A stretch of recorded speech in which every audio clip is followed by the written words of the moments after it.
On va revenir à présent sur cette manifestation qui a réuni hier soir environ 5000 personnes, à la fois des Juifs et des Arabes israéliens qui ont défilé en plein cœur de Tel Aviv. Il y a même eu des drapeaux palestiniens et israéliens côte à côte. Ils réclamaient tous l'égalité des droits après l'affaire de la destruction de maisons illégales dans un village bédouin du Negev. Cela avait tourné au drame, on s'en rappelle, avec la mort d'un policier israélien renversé par un bédouin qui avait lui-même ensuite été abattu. Alors on va parler justement de cette égalité des droits. Est-elle un mythe, une réalité? Est-ce qu'il y a une différence de traitement, par exemple, entre les habitants d'Amona et ceux de ce village bédouin d'Oum al-Hiram?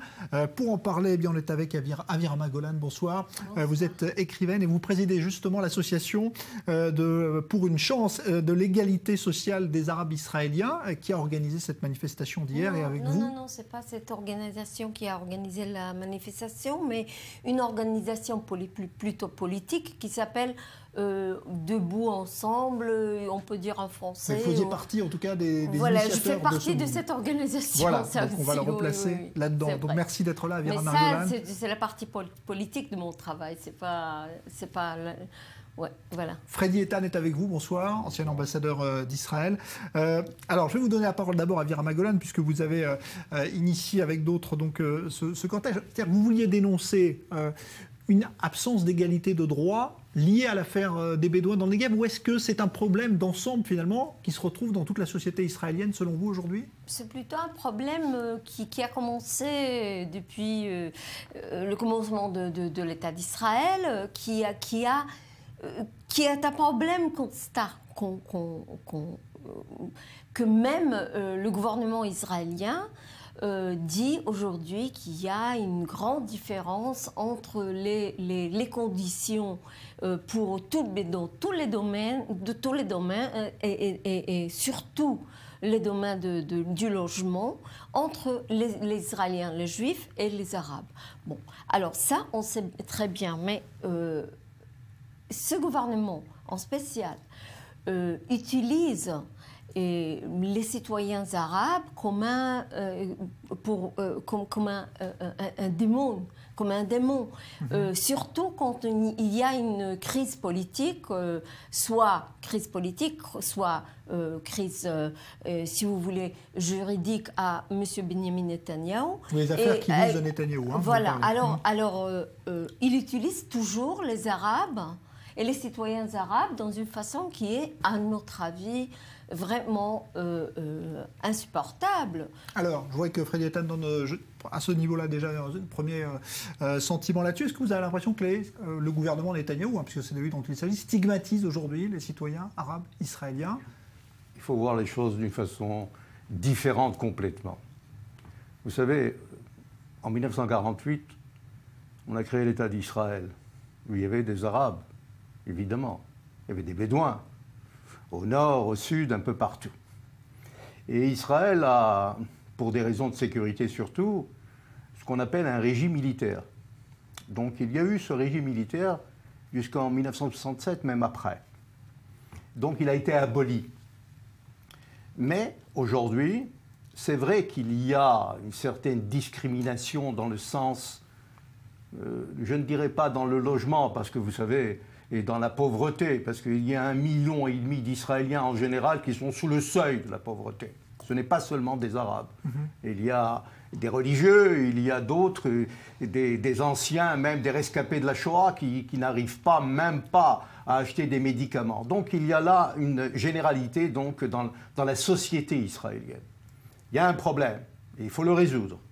Mais maintenant, quand on dit que Netanyahou, ce gouvernement seulement, utilise les Arabes comme tremplin pour essayer de retrouver une certaine situation politique, non, parce que le problème avec les Arabes israéliens, c'est qu'il y a des leaders palestiniens, c'est-à-dire des leaders arabes palestiniens, je dis bien palestiniens, ils ne sont pas des Arabes israéliens seulement, ils se revendiquent en tant que Palestiniens, au lieu de s'occuper des affaires intérieures, c'est-à-dire de gérer les municipalités, de gérer effectivement les villages qui sont en détresse, eh ben, on s'occupe d'un seul problème qui est la crise avec les Palestiniens.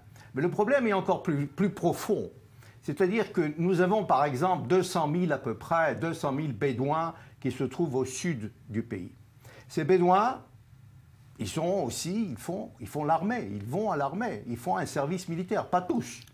Mais il y a une certaine radicalisation. Une radicalisation parce qu'il y a un chômage, il faut le dire, mais aussi une radicalisation islamique. Et puis c'est le Far West. Si vous vous promenez à côté d'Arad, dans les villages qui se trouvent près d'Arad, c'est-à-dire dans le sud, et tout le long du Negev, il y a des villages et même les policiers ne peuvent pas rentrer. Il y a des armes à feu. Et en plus, il y a des vols à côté, donc dans les villages israéliens, Kibbutzim et autres. Il y a un problème. Il faut le résoudre, mais il n'y a pas deux poids, deux mesures, comme on vient de le dire. Alors là-dessus, Elvira Magolan. Il y a des faits, hein, à part d'incitations et des paroles de M. Netanyahou. On se souvient très bien de ce qu'il a fait, ce qu'il a dit à propos des Arabes dans le bus le jour de l'élection. Juste avant Est-ce qu'il y a eu avant? Monsieur, laissez la parler, vous répondrez Non, après. je veux bien la laisser. Mais il faut la laisser finir. Est-ce qu'il y a eu avant, simplement, avant? Est-ce qu'il y a eu la même chose? Est-ce qu'il y a eu une discrimination Bon, avant Netanyahou? Ça, je veux le savoir, c'est tout. On va parler des faits. Un, c'est Netanyahou avec l'incitation constat contre les Arabes et surtout le jour d'Umm el-Khiran, qu'il a dit, moi je parle maintenant, monsieur. Parlez. Ouais, voilà. Alors, qu'il a dit que c'était un homme de Daesh, c'est ce maître d'école. Donc le conducteur qui a renversé le conducteur policier. qui n'a pas renversé. On ne sait jamais, on ne sait pas. C'est la thèse qui est retenue officiellement. Voilà. C'est la thèse de la police, d'ailleurs. Non, ce n'est pas la thèse de la police. Mais je vais vous donner des faits. Un, il y a eu, depuis 1948 jusqu'à aujourd'hui, il y a 971 villes neuves pour les Juifs. Il y a 0 pour les Arabes. 1. 2. Il n'y a pas des plans directeurs dans les villes arabes du tout. Et ce gouvernement, ce n'est pas moi qui le dis, ce gouvernement, dans une résolution il y a quelques mois, a dit, et surtout M. Netanyahou qui a écrit dans cette résolution, qu'il y a une grande discrimination au sein du public arabe, des citoyens arabes, surtout dans le cadre des logements. Ce n'est pas pareil ou quelqu'un qui veut habiter à Tel Aviv. Parce que dans les villes arabes, il n'y a pas de place, il n'y a pas de terre pour habiter, et c'est toujours illégal. C'est toujours illégal, sauf que ce sont les terres qui sont privées. Là, surtout, la plupart des terres là-bas sont privées, appartiennent aux villagiers. Bon. Et si on parle dans une manière si démonique des Bédouins du Negev, du sud d'Israël, quel pourcentage de la territoire du sud d'Israël ils s'occupent, les Bédouins, monsieur l'ambassadeur? Bien sûr. Non, mais vous dérivez. Je vous pose une question de fait. Combien? Quel pourcentage de la terre du sud d'Israël? Je vais vous dire. 3. Oui, bon d'accord. Non, mais c'est pas ça le problème. 3 Bon, c'est un monologue, ça devient un monologue, arrêtons. Répondez. Non, mais vous aviez votre monologue. Non, mais on veut, écoutez, je crois que vous dérivez le débat. Vous dérivez sur Netanyahou, vous focalisez sur ce gouvernement. Et le problème est beaucoup plus large, et beaucoup plus important que ce gouvernement, parce qu'il se peut que M. Netanyahou parte demain, et le problème avec les Palestiniens et le problème avec les Arabes continuera, n'est-ce pas? Donc alors essayez, et c'est pas Netanyahou seulement, c'est un problème, mais elle oublie, madame, que les 13 députés de la Knesset, ils sont des membres de la Knesset, dans un pays démocratique, arabe, démocratique. Est-ce qu'on l'a vu? On n'a jamais entendu l'incitation à la haine? Est-ce qu'on n'a jamais vu? On n'a jamais vu dans le cadre. Ça n'a rien à faire avec. Non, mais laissez-moi terminer. Mais ça n'a rien à faire avec ce que vous dites concernant Netanyahou pendant les élections. Donc il y a là deux poids, deux mesures. Et il faut dire des choses claires. Vous savez, quand les pays arabes ont essayé de détruire dans l'œuf l'État d'Israël, les Arabes israéliens sont restés en partie ici.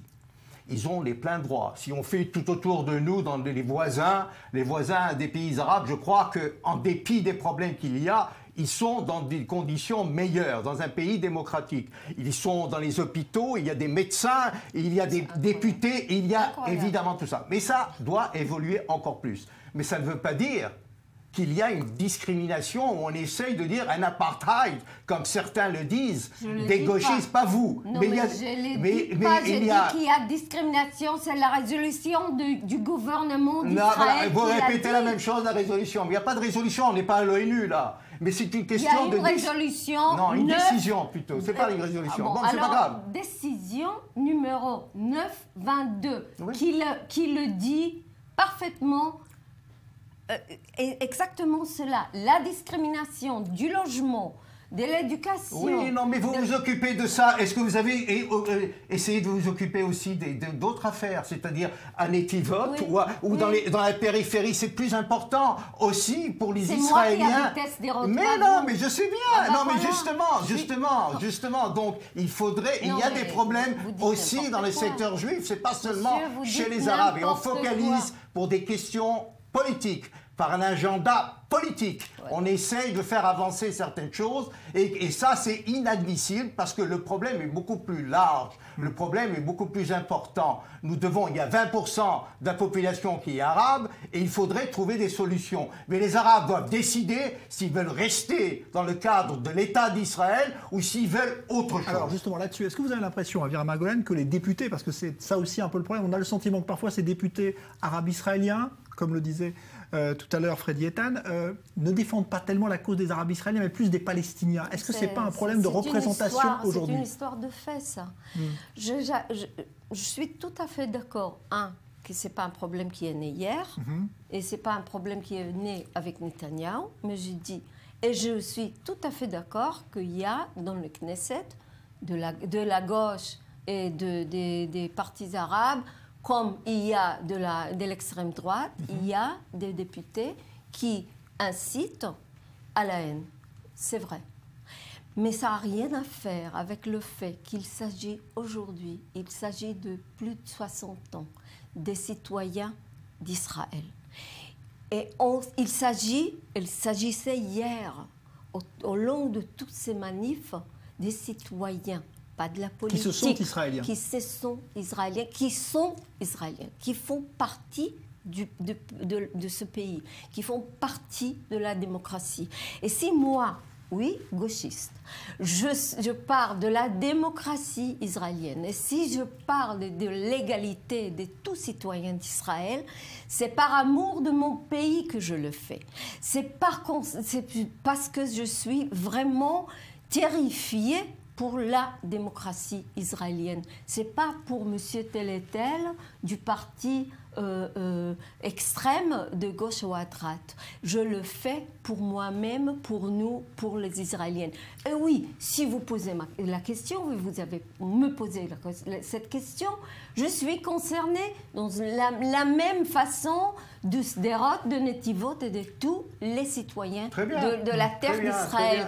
Et c'est pourquoi on a fait ce manif hier pour la démocratie. Oui, mais il fallait aussi manifester pour le... Il y a eu un policier qui a été tué. Oui. Et on n'a pas... Vous avez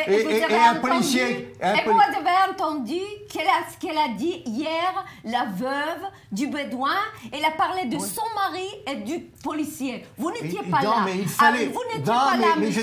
je dis bien qu'on a grossi l'affaire concernant cette personne qui avait, on sait, peut-être c'est une voiture bélier et on ne le sait pas, vous-même vous le dites, il se peut que l'enquête dévoilera exactement ce qui s'est passé. Si c'est un acte terroriste, eh ben c'est inadmissible. Si c'est un acte terroriste, c'est inadmissible. On a tué un policier innocent qui voulait garder. Écoutez, il n'y a pas de poids de mesure. Ce n'était pas un acte terroriste et on l'a dit. Mais on ne le sait pas, vous-même vous le dites, vous ne savez pas. Alors, si on ne sait pas pourquoi Netanyahou et Erdogan a dit 2 minutes après l'incident que c'était un acte terroriste de Daesh. Parce que la police elle-même, le chef de la police, Al-Sher, a dit qu'il y a des indications comme quoi il y a eu ça.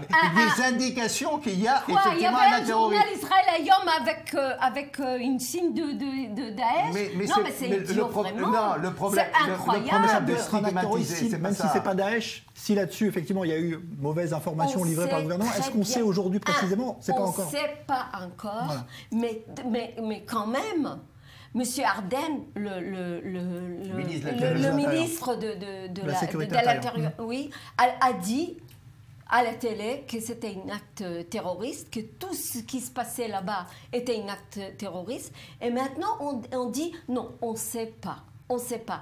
Il n'a rien dit. Arden après, et puis Netanyahou, lui, il a répété une acte terroriste. C'est comme si avec l'incendie, c'était la même chose. C'était la même chose.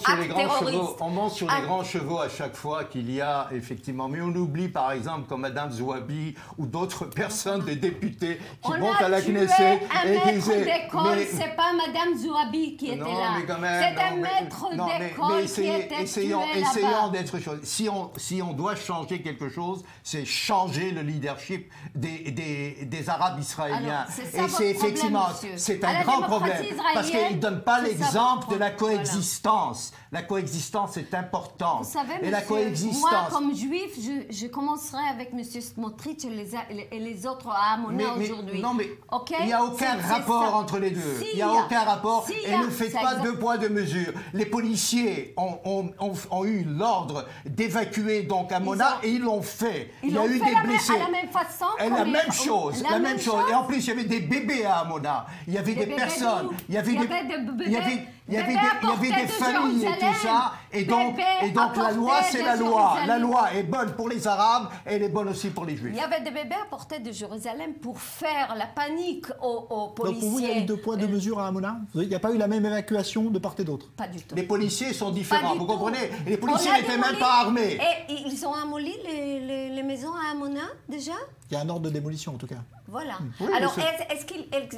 Mais à Iran, ils ont démoli... Oui, mais parce qu'il était illégal. Qu'est-ce que ça... Mais des maisons... Vous savez combien de maisons illégales il y a chez les Bédouins? Vous savez combien?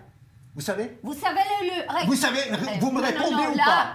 Vous savez pas, n'est-ce pas? Si je connais très bien l'histoire. Alors, Natacha, dites-moi. C'est pas illégal. En effet, c'est pas illégal. Et alors, qu'est-ce que vous voulez? C'est pas illégal. Alors, on doit démolir ce qui n'est pas illégal. Mais ce n'est pas illégal. Ce sont des gens qui ont été déportés d'un kibbutz cheval en l'année 1956 parce qu'ils voulaient pas, parce que l'armée ne voulait pas qu'ils restent là-bas. Alors ils sont été transportés là-bas. Ariel Sharon, quand il était le Premier ministre, l'ont permis qu'ils vont rester sur terre. Et qu'il faut légaliser il y a eu une commission, comme vous le savez. C'est pas fait et c'est pas. Mais la commission de Benny Begin, ils l'ont refusé, vous savez très bien. Vous connaissez les illégal, dossiers. Si vous connaissez les dossiers, il y a eu une commission arbitrée. Moi, je dis n'importe quoi, et ben merde alors. Non, c'est un sujet sensible, attention, restons corrects. Parce que vraiment. Soyez polis, vous êtes quand même une personne qui connaît un peu la littérature et la politesse française. Vous étiez à Paris, donc un peu de politesse quand même. Merci à tous deux. Restons calmes, restons courtois. On reparlera de ce sujet brûlant. En tout cas, on l'a bien vu. Merci. Parce qu'on ne dit pas que c'est illégal et puis qu'ils sont refusés. Non, mais c'est légal. Merci. C'était tout à fait légal. Vous dites n'importe quoi. Merci Freddy Ethan, merci Avirama.